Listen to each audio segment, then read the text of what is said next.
Welcome, everybody, to this episode of CME in Conversation. I'm delighted to be joined today by Dr. Phil Mullen. Phil, can you just introduce yourself to our audience, please? Of course, Liz, and it's a pleasure to be here, of course. So I'm Dr. Phil Mullen. I'm very involved in what I call inclusive music education, which I see as pretty similar to what is called community music practice. Yeah, it's pretty similar, except that I'm now more firmly based within formal education institutions, so within schools or training teachers for schools or training mostly quite a lot training teachers who work with music hubs who go into schools. So because I'm in that and I'm less in the kind of what would I say, working in hospitals, working in prisons, working in what used to be known as youth clubs. So because I'm in that area, I now call it inclusive music education, and it gives people quite a clear idea, hopefully, of where I'm coming from. So that's what I do. Yeah.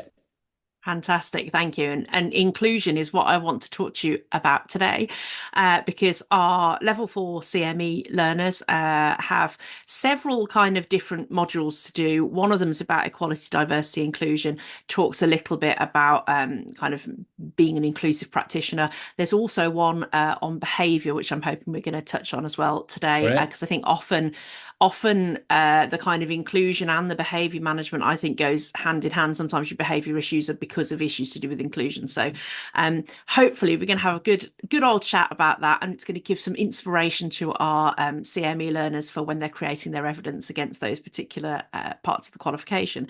So I would like to start with you, just asking, in your experience of working with young people with social and emotional and mental health difficulties, what would you say are the kind of key approaches to take to ensure that their needs are met during musical activities?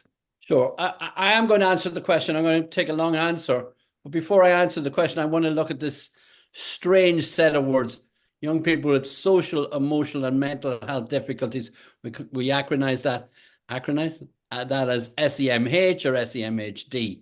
And it's a strange little acronym, not as familiar as SEN, SENDs, those type of things. So it came about 2014.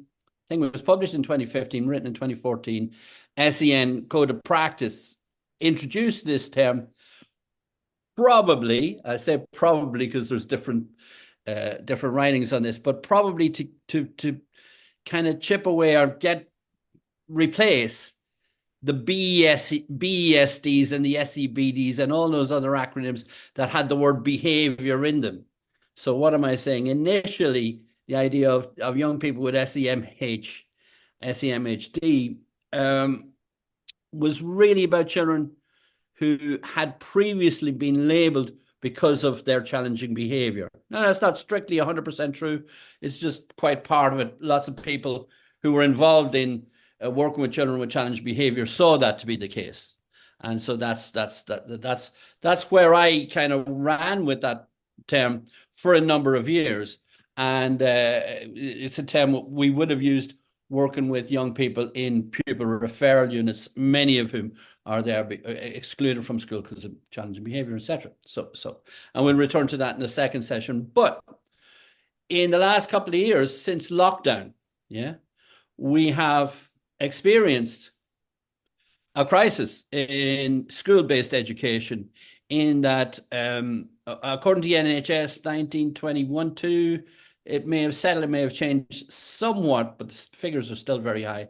We went from the idea that 1 in 9 young people in a mainstream classroom, so that's kind of about 3 in any class, yeah, would have a diagnosable mental health problem, went to 1 in 6. So that's about 5 young people in a class having a diagnosable mental health problem. So there was a change that happened in the whole school society. It was no longer SEMH just about a small group of people. It was an increasingly large group of people. And that change also focused itself very strongly in a change with young women. And I was, personally, I was involved very much in the behavioral group. So that is, in fact, more young men, but more young women then. I wouldn't say they came to be diagnosed, but they had recognizable, diagnosable problems. especially in the teenage years. And this is kind of because of different, I suppose, socialization between young men and young women and how lockdown affected that and so on and so forth. Also online bullying, etc., etc., etc. So we have a pretty big crisis. I wanted to say that before I got into trying to provide any kind of half answer, because I don't know if that crisis is going to go away in a hurry.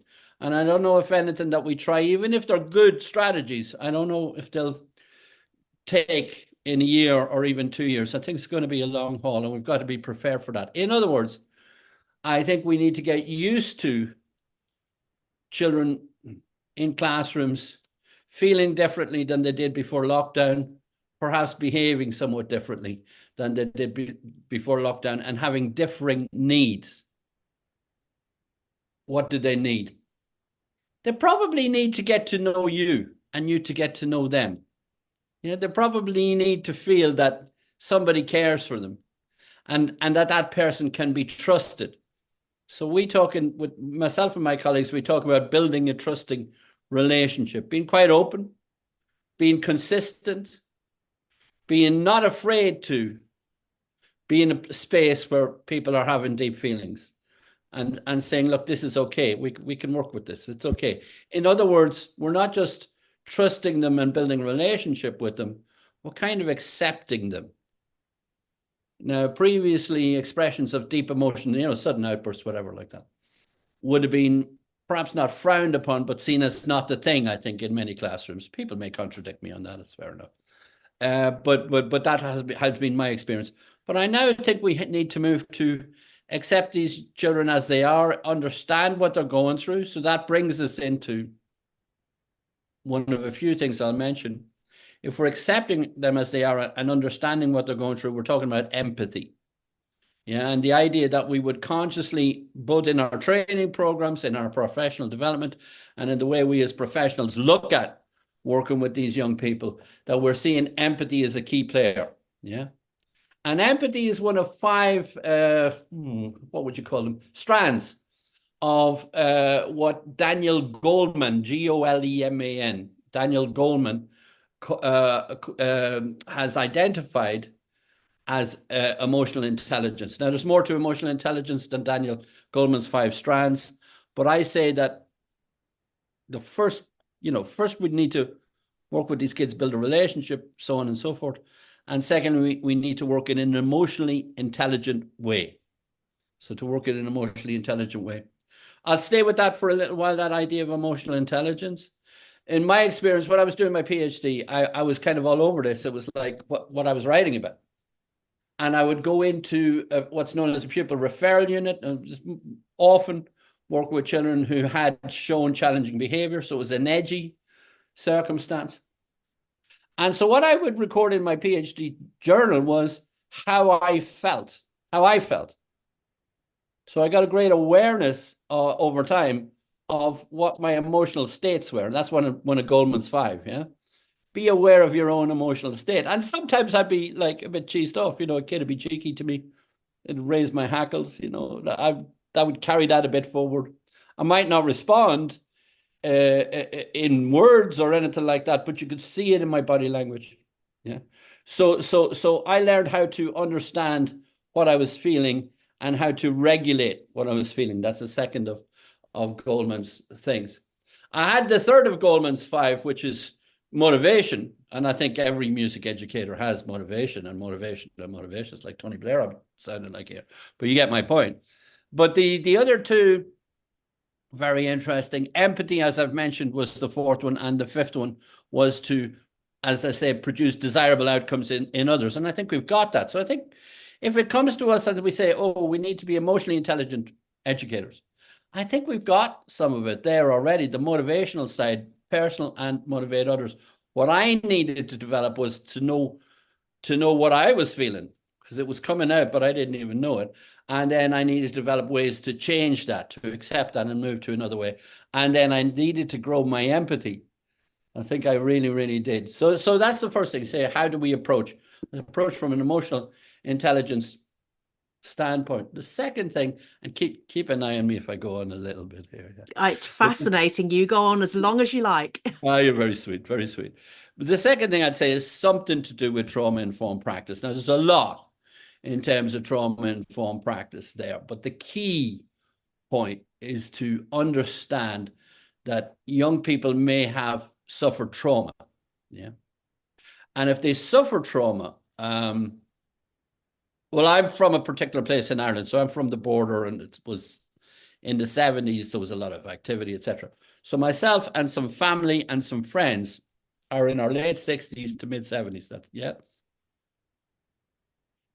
We're still suffering trauma from 50 years ago, still part of our lives. So it's to understand trauma. If a kid is suffering trauma, it could last their whole life. And what it does is it affects your life, changes your outcomes, changes the way you learn, develop, grow, the whole thing. It kind of stunts your growth to some extent. You get caught in loops and little circles where your emotions kind of, they're not as free as they should be otherwise. So I think if we work with some sense of a trauma-informed approach with kids to go, I don't really know these kids.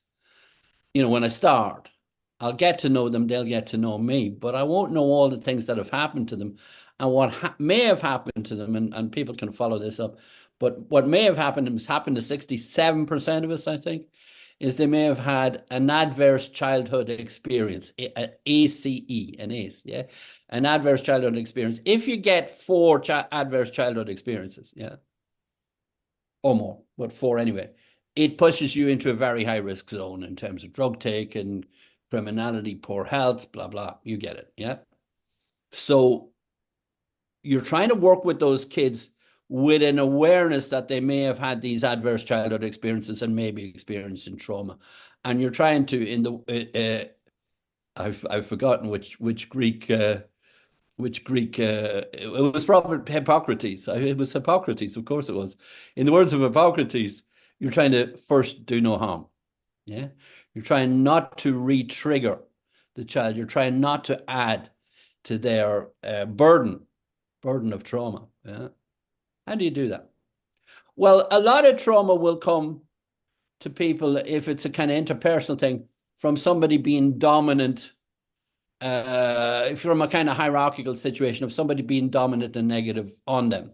So anything that is kind of quite authoritarian, I'm not going to say autocratic because you can have a kind of very positive autocracy. It depends how you do it.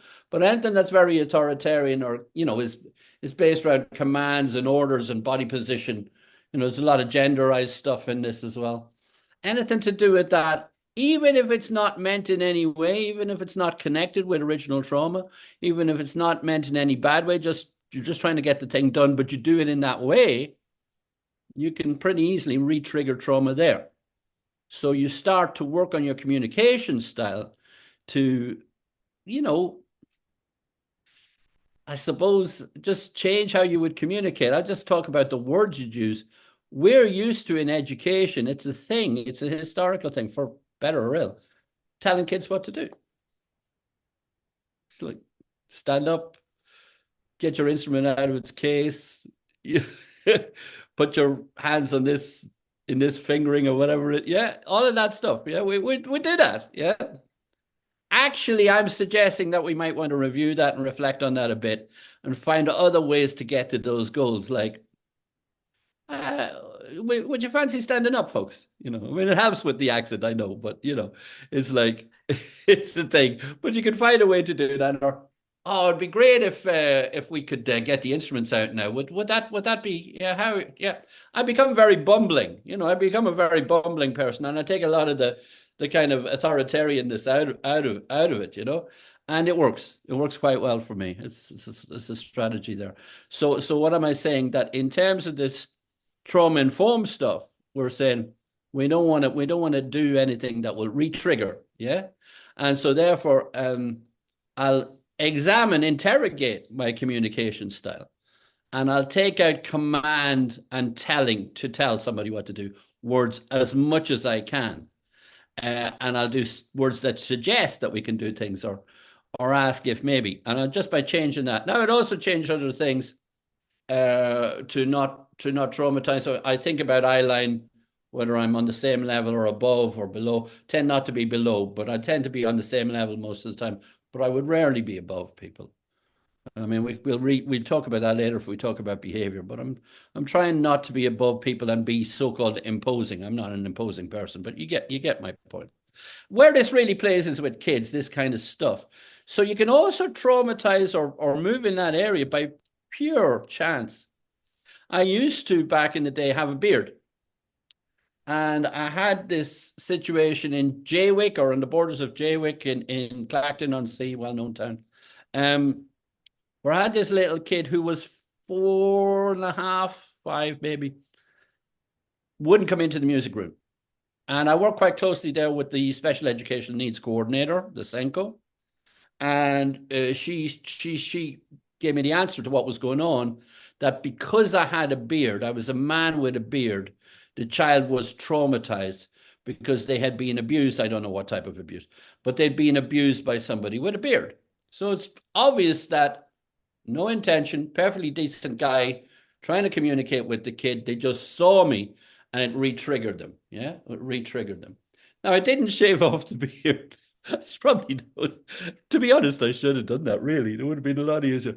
But instead, we developed a strategy that, I would work with the kid. I would be in the classroom, the mainstream classroom, not in the music room with the kid. Would eventually got to sit beside the kid, would join in with the music together. I'd take over a part of the session so they could see me teach, etc., etc. It took 6 weeks. And after 6 weeks, the kid came in, became a really good music student. And that particular thing was not re-triggered again. So I think that whole area could do much more about trauma-informed practice. But I have one other big area I want to talk about working with young people with social, emotional, and mental health difficulties. And I know we want to talk also about behavior. So maybe if I talk about this last one, and then we can move on to the behavior side. Mm-hmm. So the last one, this strange thing I found, honest to God, it sounds so mad. I heard about it on the bus in Malaysia in 2006 on the way to an indigenous music performance, a tribal performance. We were on the way with a whole group of music educators. And a person said to me, a lovely person I got to know after that, he said to me, have you heard of self-determination theory? Now, I'm sure, sadly, your students are probably switching off the recording now. It's getting so heavy, all this social science stuff. But I had never heard of it. It's two American guys, Edward Detchy and Richard Ryan, they'd kind of, some people will have heard of Maslow's hierarchy of needs. It doesn't matter if you have or you haven't, but they'd kind of looked at that and said, no, we need to get to the bottom of human motivation and what's it all about and what that really means. And so they researched with people what they were motivated by. So most people say, well, I'd like to have a nice house, lots of money, whatever, these external things outside the human self. I mean, they're great. We all want them. But they pushed on and said, well, no, forget about this so-called extrinsic stuff, external extrinsic stuff. What's your internal motivators? What would really move you? What's important to you? And they got to three things. And these three things form the triangle at the center of self-determination theory. And the three things are, we become motivated around a sense of competence, of self-competence. If we think we're good at doing the things that we think are important. Now, it's not just good at doing things. There's so many things in the world to do, right? We can't do them all. But if we can do the things that we think are important for us, that's a real motivator. It's a really strong motivator. Okay, so when I'm doing work in pupil referral units, I'm not really trying to teach crotchets and quavers. It's like the kids in those units don't see the value of crotchets and quavers. I do. I think they're great. But I want to see what they think is of value. So therefore, we might be having sessions around drill music, which is a very strange kind of music to someone like me. But it's what they're into. It's what they value. And when they get good at that, they gain a sense of competence. It's really important.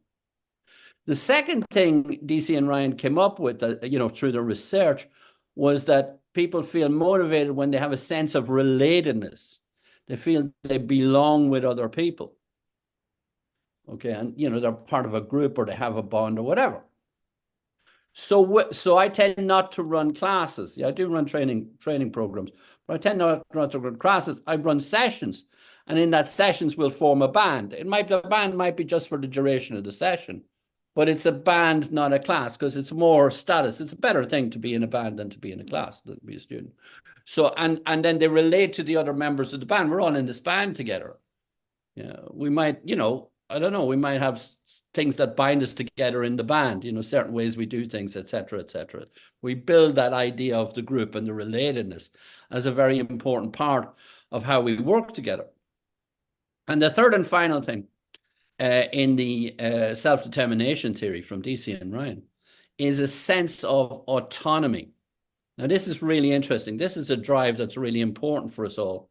And sadly, I would say that for many people, the old model, which is the only model we've really learned, many of us, of music education, there's not that much autonomy. You do what the teacher tells you. I mean, I know that's a little old-fashioned, and I know things are changing, but I think it's really crucial in working with all young people, but especially with young people who are having some difficulties, some challenges in the area of social, emotional, mental health. Yeah? That they have a sense of control, that they have sense that they can have some power, do some of the things they want to do in the ways they want them. So I organize the sessions around that. We might do some big activity together, but then there's a lot of autonomous, self-directed stuff, whether that's one individuals working on computers, which is fair enough, or whether it's small groups, say songwriting or something like that. Those things will work. So you get those three things in self-determination theory, the idea of a sense of competence. Now, like I say, a sense of competence about what you value, and it's also about a sense of competence. So I can praise students, or they can praise themselves, which is even better, when they've got simple things together that are going to be useful for them. Yeah, we don't have to go, at this age you should be doing this thing. You can hear my critique in that little phrase. I understand that was, how people thought it should be, but actually now, post-pandemic, we're looking at trying to help individuals not only with their music but with their well-being. So we don't want to put those kind of stresses on them. We want the goals to be from within themselves, what they find good. So the three things: that sense of confidence, that sense of relatedness. Now, look, just to re-emphasize that one, young people with social, emotional, mental health difficulties, even though there's a lot of them, they're not hanging out together. They're all isolated. Most of them are going to be isolated within their own circumstances, especially if they're in the early teenage years. They're kind of have no friends, etc., etc. Building a sense of relatedness through a music group may be the best thing we're doing as professionals at that time with those young people. But then the primary one for me is the sense of autonomy, that they get some power, they get some control, they become what Dr. Doug Loney, an academic, called musical citizens. Yeah. So just to recap, and then we'll go on. The three areas that can be found online, you can go into further, would be emotional intelligence. That's Daniel Goleman collated that research, have an emotionally intelligent way of working. Trauma-informed practice, that's very crucial. Do no harm with young people, don't re-trigger. There's much more to trauma-informed practice than we have time for here. And then self-determination theory, just to let you know, self-determination theory has also been called by DC and Ryan the theory of basic psychological well-being. And I suppose my kind of thing with working with young people with SEMH is you want them not to feel worse when they leave the room. In fact, you want the room to be a kind of oasis of well-being within the scholastic, I didn't think I'd use the word scholastic institution. I think, that's probably a record for how long a person answers one question. Long answer. If you want to have a podcast, be careful if you bring an Irishman, is all I'm saying. Yeah. No, How's that? Did you want to ask me any further on that, or is it clear, not clear? Where are you with that? I think it was perfectly clear, and I agree with everything that you've said. Unsurprisingly, because you are indeed the expert in this. I think the interesting thing for me, I suppose, is you touched on COVID, you touched on the pandemic, you talked about trauma informed work, and of course, one of the kind of definitions of an adverse childhood experience can be like living through some kind of environmental disaster, which I Absolutely. think we could agree the pandemic was. So, Just a little. Yeah, yeah, theoretically, yeah. all of our children have now lived through a childhood trauma. So it's not really I surprising. hadn't thought of that. That's a really spot on point. Spot on. Yeah, yeah. And I think, a lot of schools are saying, oh, since COVID, kids don't know how to behave and blah, blah, blah, blah, blah. But I think we forget what a traumatizing time that was. And yes, not every child is going to be horribly affected by it. But, everybody, adults too, we were all very unsettled by that situation. Yeah. And I think sometimes in schools we need to remember to teach the children we've got in front of us, not the children we wish we had, if that makes sense. And I think 100%. sometimes, particularly when you hear about behavior management, which we're going to talk about in a moment, there's a sense of, oh, children don't know how to behave anymore, so now we have to make them behave. But actually, your approach, I think, is much more the right way around. Like, meet them where they are, support them with where they are, and the behavior thing will come out of that. Trying to just force them to do things that they don't want to do is only going to compound the situation, isn't it? Yeah, and there's a lot more in there as well that we had we time, but there's this phrase that's very popular and people know it's school ready. There's expectations that when you go to school at a certain age, you're ready for school because you've been kind of inculcated into that in nursery, for example. Yeah. Well, you missed, two things. One, a lot of kids will never be school ready. I'll try and come into that later. But a lot of kids have missed that period of getting school ready and are just doing things. They're not necessarily misbehaving when we start out. They're just doing things that are not school ready because nobody's told them, nobody's given them the time, etc. So they just do their own thing as a kid, and suddenly they come up against, as you said, that adult saying this is wrong, you're misbehaving. Now, I'm not saying kids aren't doing misbehavior. I had a look at the stats for school exclusions last week, and there's enough. There's 1,590 kids who attacked teachers in England in 2022-3. So that there is stuff, but let's not make the wrong interpretation of what's going on. Let's not over exaggerate, and let's not try to go back to instantaneously where we think we might have been before COVID. Yeah, because we have a chance now. We have a chance to look at 21st century integration of inclusion was the word you used earlier. Integration of kids from diverse backgrounds with diverse ways of learning, diverse ways of behaving. And that diverse ways of behaving doesn't mean they're necessarily negative ways of behaving. For example, you work with a kid with ADHD. It's an example I'm thinking of. I'm quite familiar with ADHD. Work with a kid with ADHD who's kind of talking all the time, spacing off, doing this thing over here, fussing over there, right? And I'm like, wow, this is they won't behave, old-fashioned type. But if you ask that kid, which I did at the end, see that stuff I was teaching, do you know what that is? Yeah, that's a such and such. What about this? That's a such and such. They'd taken it all in, but they had to do it their way, So yeah. Thanks for that. Now you have a question for me about challenging behavior, which I think since I was about 15, I've been an expert on challenging behavior, but let's not go into that too. Actually, let me say one more thing. A lot of my ideas, not the ones I'm talking about today, but a lot of my ideas normally come from Bill Rogers, the behavior management guru. So I'm not using his stuff today, but he was like me, either thrown out of school or didn't attend or had massive problems with behavior attendance. And he says in his books, it's really interesting, he says, it's because I had boring teachers. He says he's the behavior management guy. And he says, if I had boring teachers today, I'd still kick off. So it's a question. It's a question. Yeah. Yeah, Okay. I think I'd agree with you there. I mean, the number of teachers that I got feedback from, they would say things like, Elizabeth thinks she's the teacher. And guess what? Elizabeth is the teacher now. Brilliant. Yeah, Brilliant. it's Love it. yeah. I love it. There's a real, if you can't get that relationship right between you and your pupils, there's a real danger of just things spiraling, isn't there, for for 100%. whatever reason. Which brings me to this question about challenging behavior. So there Yeah. definitely is a feeling that behavior is getting more extreme in schools.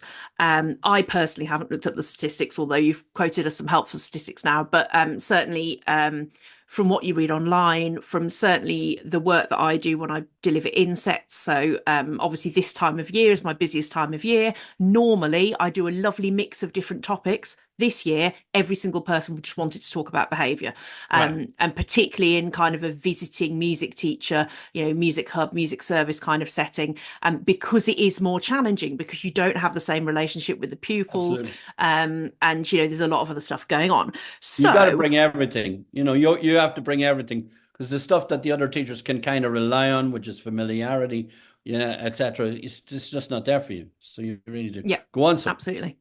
So I guess my question is, given that that's the situation that a lot of our learners are in, what would your sort of advice be to teachers when they are dealing with kind of particularly challenging behaviour in their sessions? Sure. And I'm going to look up. I did get a little bit of time for this, so I'm going to look up a couple of things about de-escalation. Unfortunately, that word's been in the news recently. Somebody said we escalate to de-escalate. Nonsense. But de-escalation is very, very, very important. So I will try and get to that in our time. But let's have a look at it. Behavior is changing, and there is definitely an increase in incidents of challenging behavior.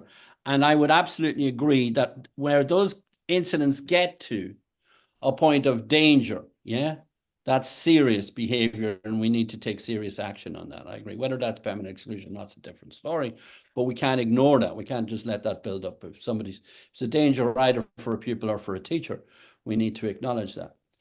Behavior below that level is challenging, is difficult if it's stopping your class happening. That's difficult, but it's not dangerous. And I think that's a separation to make.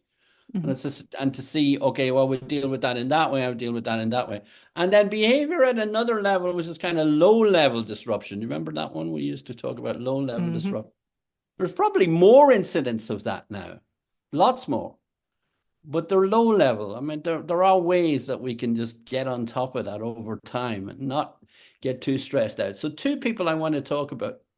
So one is my friend Anne, who works in pupil referral units, and as I do. So when Anne gets to the unit, she drives, she parks in the car park, and she spends 10 to 15 minutes emptying her mind of whatever is going on that week, yeah, in her life, so that she doesn't bring any of her stresses into the room. She's just really calm, like kind of almost, yogic, if you know what I mean. She's really calm, meditative. I mean, she does pretty funky stuff, but she comes into the room in a very open, very relaxed state of mind. I think that's really good. So you're not, it's kind of almost like the first do no harm, but you're not bringing in stress. So that's really good. And then the other guys, this guy, I just listened to a podcast or something on this guy. He was a hostage negotiator, and he said when he talks to the people who are holding the hostages, he pretends that or he gets into the psyche of being one of these late night radio DJs. I don't know if you've ever done that. You're somewhere and there's this person, and they talk really slowly and calmly and soothingly and so forth. So a lot of the communication stuff, either about just clearing your mind out of things, or alternatively, just getting very relaxed with your communication and taking it down, taking it down, taking it down. I think that's helpful. If I could ever learn how to do that, of course, maybe in who I am. So, but a couple of things in this section. You do me a favor. Give me we're probably past it, a 10-minute call before we gotta hold up. But if we do, yeah. But a couple of things I would say. The phrase front end management, I'd never heard of that. Now I heard it from a student about 20 years ago. It was great. It means you kind of fix things before you start. You Mhm. get a lot of things done before you start. You know that your room layout, yeah, is going to be conducive to learning, not going to be too many. It's difficult in some primary schools. There's a lot of primary colors, there's a lot of distractions, a lot of stuff like that. Well, actually, try and make it as calm as possible. Your voice, your tone, Your body language, your stance. So I'm sitting down, but if you see just my palms there, can you see the palms? I would, if there was a little crisis, I'd have the palms open, that kind of thing. So I've worked on that. I know how to have a non-defensive body posture. So I won't cross limbs. I'll be at the same height as the person. Try to be sitting down rather than standing if possible. Those kind of things. If it's a serious behavior challenge. Definitely open palms. Open palms means I'm not carrying a weapon. To the unconscious, it says that. And that's, I used to work in prison. We were taught that. And it's very effective. Disarming, if you see my point. But that's things, there are things that I would do about the body and the tone. I would find a low monotonous tone and all that. But I'd work on all those before we got there, that front end management. And with the front end management, I think the thing that's helped me a lot is the idea of what I call a ground rule session. So I'll explain that. A ground rule session for me would be where you ask the group, day one, we're going to be making music together here for X amount of time, months, years, whatever. How would you like to be treated in that group? What would you like people to do and to not do? Sometimes people say you always have to have positive language in that. I don't worry about that too much. As long as we can get some things that the group agree on. I'm laughing because one group of primary school kids came up with the ground rules, which we made into a song, and the chorus was no kicking, no stabbing, no punching someone in the face. It was a lovely little phrase. And it's like, we sang that to the whole school at assembly. It was gorgeous. But you get the group to think about how they want to be treated. Things like they want to be treated with respect. They don't want people to laugh at them. You can introduce some of your own if you don't dominate it, if you're the teacher, but you can introduce a couple of things like, what about the instruments? Oh, we treat them with respect as well. Oh, what does that mean? Yeah, etc. Yeah. Should you share instruments without asking? No, we should ask. So you get those rules, you can put them, you can put them on, type them up, whatever you want to do with them, make them into songs, like I say, but they become something that kind of forms the group in a different way, in a new way. So you bonded the group around being ethical, or not ethical necessarily, but behaving well with each other and trying to be nice in a group. Very helpful. Very, very, very helpful. I mentioned communication style, that it wouldn't be about telling people what to do, to be kind of asking or negotiating, that kind of thing would be good. And then really, what are we doing with this stuff? So there's various different reasons for kickoffs, for challenging behavior, etc. But if you've ever been to, and I'm sure you have, and many people have, the monkey house in the zoo, yeah, and I've been so many times to watch this stunning phenomenon. We see that a lot of what happens in primate groups, and we are a primate group, yeah, is about a challenge for leadership. So a lot goes on, yeah, the alpha male, the beta male, etc. Franz de Waal, Waal, is the person who's done all the research on this in bonobo monkeys. And somebody put a challenge to the leader. Yeah. Well, the thing is not to be that kind of leader, not to be a leader that somebody's going to challenge, to give up as much of your power as you can. So I think I'd say empower, share power, give choice to the people, make it that kind of session so they've not got so much to be cheesed off about. And be useful. Good for them. Yeah. So that's the thing. I also think for young people who might have challenging behavior, and there's that leadership thing, is giving them real leadership, let them run parts of the session. If they don't do it well, that's a negotiation, but at least one day give them part of the session. It could be just running a warm-up. I'm sorry, something's just interrupted me there for a second. Bear with me. Yeah, but let them run the warm-up, give them appropriate praise. I won't go into appropriate praise now, time would take too long, but I think that's really useful. I want to talk about de-escalation, but before I do, one last thing about how you kind of create in advance a situation that's not going to go too crazy. I think not doing music in a music session is stressful. Yeah. I think leaving the session is stressful. And I think coming back into the session is stressful. We're not trying to raise stress here. So I would never be forcing somebody to do music. If they don't want to do it, that's up to them. I'll encourage them. I'll be as positive as I can. I'll go over it and over it. But if they don't want to do it, no, can't force it. So what I want to have is a space where they can leave the main session, maybe in the room, maybe in the corridor, and yet they don't feel bad about it. So I'll work that out. Now, I was looking last night because I haven't done this, but I wanted to make sure I wasn't telling your students stuff that was out of order. I was looking up the price of bean bags. Yeah. So you can get 2 bean bags on Amazon for about 45 quid. Yeah. You have 2 bean bags in the corner of the room. You come into your session, you carry this is part of what you carry in, put in your bean bags. You've already you make sure you've said to the students before, don't rush to the bean bags, but that if somebody needs 5 minutes out, you can put a limit on it if you need to. They can go and sit on the bean bags for a few minutes and just chill out. It's not a problem. And when they want to come back, they might have a signal, maybe raising their hand, maybe not, but they have a signal, catch your eye contact, come on back in. There's no hassle.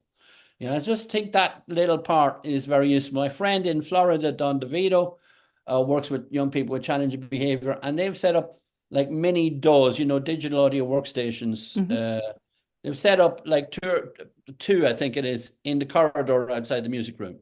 So the kid needs to go out because it's too much, but they can just put the headphones on and put a bit of track together. There's no hassle, there's no problem. You can also have a little mini table in part of the space.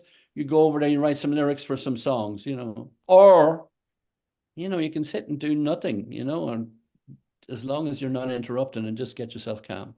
That brings me one last thing, and then we'll look at de-escalation. The zones of regulation. Anybody not familiar with the zones of regulation should check that out.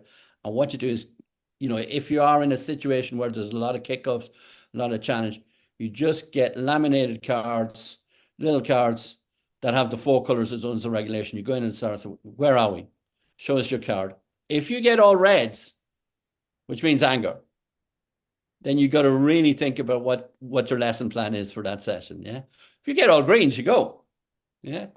And blues, people are sad. You've got to have that sense to hold the group and be nice with the group. And if you get the yellows, which are kind of about being a bit jittery, I suppose. Yeah. If you get that, then it's like trying to find some things that'll calm them, get them focused, get them involved in the thing. So you're working with them on an emotional response as well as in terms of what you planned. You're really working with the kids in the room, not the kids in your head in that case. I said I'd say a couple of things about de-escalation. I talked a lot about body stance. I talked about body language, just a couple of other things. Not smiling, strange though it may seem, because that might think you're mocking the person. Keeping a distance from the person if it's close to kicking off, so like 3 feet, not being any closer than that. No hands in pockets, no pointing, just little things like that. And not trying to argue with the person, just recognizing that very quickly. That's not de-escalating. I hope these are okay. And of course, with de-escalation, 2 final things. One is trying to somehow, I have a bottle of water with me. Usually I have a bottle of water with me. And so I get there and it's a bit tense. I'll just have a little bottle of water. And so I'm drinking the water. I'm calm on myself. Back to that emotional intelligence stuff. I know I'm a bit heightened because it's about to kick off. So I'll get some deep breathing going on. I'll calm myself down, close the bottle of water, and I'll have the ability, and it's worth trying to cultivate if you haven't got it, to seem as though I'm calm. So I may be, you can fill in the verb, yeah, with the word myself after it. Yeah, I may be, yeah. But I can make it look as though I'm calm. So if you can cultivate that, that's better than saying you're frightened or you're uptight. Yeah. So we do that. And I know I said one last thing. And of course, unfortunately, senior moments come in all my lectures nowadays, and I always forget the last thing. So yeah, in all my sessions, I can't remember what the last thing was. I just shout it out at some point. Let's see. Yeah. Yeah. I, Let me just check. Oh yeah, if it's not working, that is the last thing. If it's not working, send a student to get help. and look after the rest of your students first before you look after this situation. I'm going to say one more. It's terrible. What a terribly unprofessional way of presenting this. Keep adding things in, but we go back to the bonobos, yeah, Franz de Waal and these two primates squaring up again on each other, yeah. Everybody wants that. All the other monkeys want that. They love it. It's like going to the circus. It's fantastic. Don't do that. You don't push back. You say, look, I get where you're at. Da, da, da, no problem, no hassle. I wouldn't even put my hand up like it. But can we discuss this outside, and I'll give the group something else to do. You just try and do it in a not escalatory space. Yeah. You just ask the young person to meet you outside the space. Be very reasonable. Try and disarm them with your calmness. Cool. I hope that on the topic now, or did I That stray? that was that was I mean, when you start talking about monkeys, I was like, where on earth is this going to go? But it was absolutely 100% relevant. I just wonder, um two things really. I suppose the strategies that you're describing are very different from what some schools are trying to do at the moment. Some schools are going very dictatorial and very kind of, you must behave in this way, you must always track the teacher with your eyes, you must do this, that, and the other.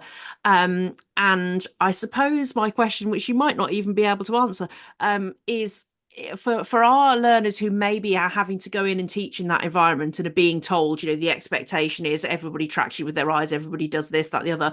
Well, what advice would you give them, if any, about how they sort of try and take a more child-centered approach, but also respect the fact that obviously the school has got those systems and rules and things in place?